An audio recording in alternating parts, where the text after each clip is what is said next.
Hello, and welcome back to the ArchFlow session series. In today's session, we will cover the repository layout, the ArchFlow implementation details, and the integration with the AI agents. As we mentioned in the last session, ArchFlow is a spec-driven architecture workflow designed for use in a single monorepo containing multiple projects. The framework itself combines architecture as code with AI-assisted generation and validation.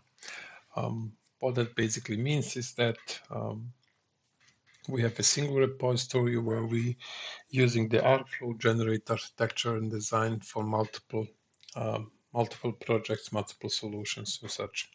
What you see now in your screen is basically the Visual Studio Code, and we have an initial version of the ArchFlow repository checked out with the initial directory structure and files in it. At the top, we have the .archflow directory. That directory contains basically the description of the whole ArchFlow process, the rules, the governance files, the templates, standards, helper script, and so on. All the data actually required for the AI agent to understand the workflow, to understand the process, the artifacts, to design or generate basically the required artifacts and execute on the prompt commands. Users don't usually need to update any of those files inside the .archflow folder. They are solely there only to guide the AI agent actually to understand the workflow and to produce the artifacts based on the given commands. Inside the folder, we have multiple subfolders. First is the memory folder, which contains basically the constitution, the ArchFlow rules, the gates descriptions, and the workflow policies. Basically, the governance and the process description of the whole workflow. Those files are then loaded and referenced inside the AI agent, inside the prompt files, and so on. But this is basically where you find the description and the process described for the given workflow, in this case, the Arch workflow. Then we have the script subfolder. That folder contains a set of scripts which are used to improve the determinism of the ArchFlow or the AI agent. Some tasks which are better done using scripts than relying on the AI agent actually to execute them, such as creating the initial project substructure using the create project script, or validating the manifest files. Using scripts for those cases is much more reliable than relying on the AI agent actually to execute those tasks. So that's why we are using basically those scripts. The pre-flight script, for example, is a script which is utilized by most of the workflow prompt commands to basically just validate at which stage the given command is executed, if it can be executed at a given stage, and if all the requirements basically are met. So that's the content of the scripts folder. Then we have a sessions or session folder. That one contains basically just the active project. This one is only for local use. It will be only generated by the local in local environments.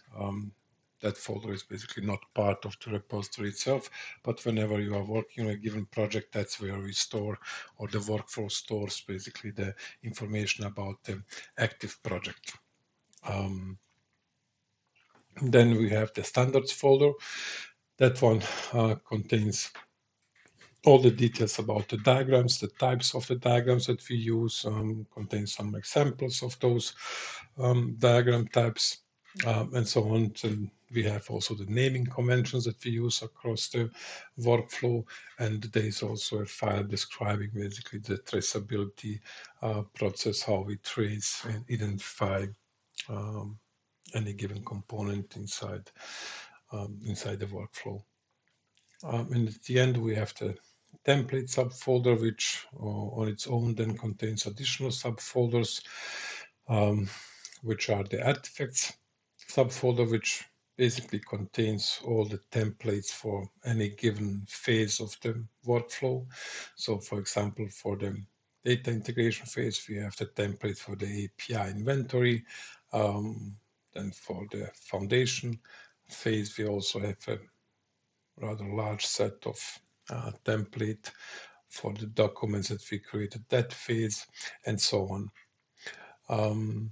Besides the artifacts folder, we also have a diagrams template folder, which contains templates for any given C4 diagram that we utilize in the workflow. It contains also some templates for the sequence diagrams and for the transboundary. And at the end, we have the manifest subfolder, which contains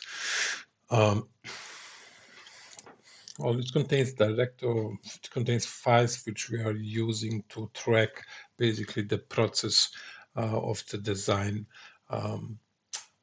for any given project. So besides the architecture and the artifacts itself for any given project, we also have a manifest file which we utilize throughout the workflow for the AI agent to keep track on the progress, basically, so that the AI agent can also at any point in time figure out in which state it is and if all the requirements basically are met for that given phase. So that folder contains files like the ArchFlow scope, which basically just provides a brief description of and contains some attributes about the project, the project ID, the root folder, and so on. Attributes which are important for the overall execution of the prompt commands for any given project. Then we have the architecture manifest YAML file, which basically contains a list of information about the project and any given gates, what information we have associated with any gate, if we have all the requirements created for that given stage, and so on. Then we have also the ID registry file, which basically contains a list of all the components, or keeps the initial list of all the components and the number of those components as we drive on the architecture design. And all of those files are basically just initial files which are copied when we start or initialize the project into the manifest folder of that project, which we'll see later on. And from there on, basically the AI agents, based on the ArchFlow rules, updates those files during the design process. So that's basically the .archflow folder, or the government files used for the workflow. The next in line is the .github folder. That's basically the folder containing the integration files with the AI agent. In this case, it's only the GitHub Copilot, for which we provide support. And that folder contains the prompt files, which reflect basically the available commands that you have inside the Copilot, and which you can run. In that prompt folder, you can find all the available commands, and you can actually, if you need to look at what they are doing or need some details about the input parameters, what each one of those provides, you can just easily open them and review those. Most of the command or prompt files are structured in the same way. So we have at the beginning, we have a short description about the purpose, the triggers, and the inputs required for each command, and with a brief description of all those input parameters, and then followed by some upfront checks, and then the actual description or the guidelines for the AI agent to execute basically that prompt command and load the right context and generate basically the desired artifacts. Besides that, we have also the copilot instruction file, which loads the overall context of the AI agent, which is available throughout any of those prompt commands. So it basically loads all the governance files and the rules of the ArchFlow so that the AI agent has an overall picture, regardless of which commands it's executing, that it knows what needs to be done and how to run those commands. So that's basically the integration with the AI agent. Then we have the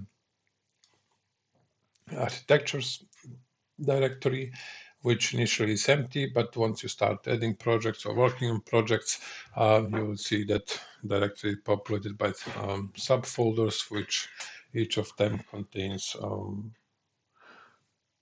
a given project. In this case, we have one project, which I've been working previously on, and which we'll cover in the next session in more detail. And then we also have a docs folder, which initially is also empty, but in this case contains a requirements file for the sample project I just mentioned. We will look into more details in the next session about that part and how it's utilized.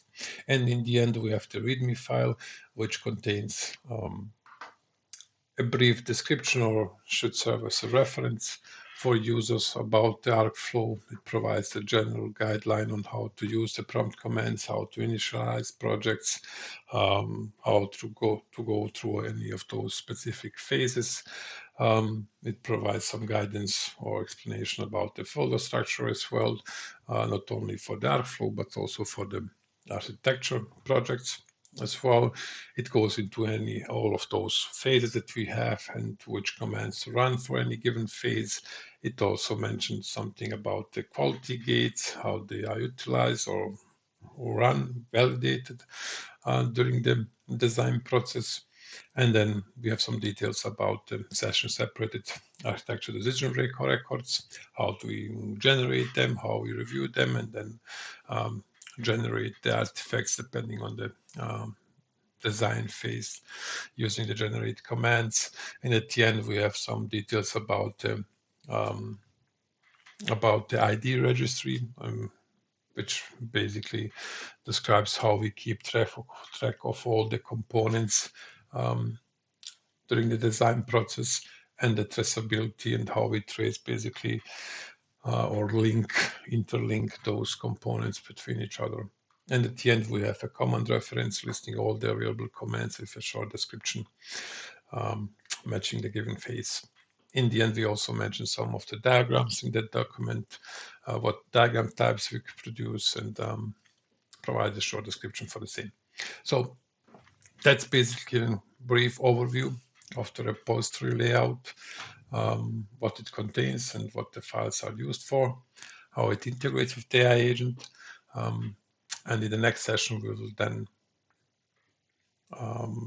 show you how to actually start a new project, how the breakdown looks like across the phases, what artifacts we could generate, and how you can use the commands or prompt commands to actually generate those artifacts and in the end produce a high quality architecture for any given requirements. Thank you very much, and see you in the next session.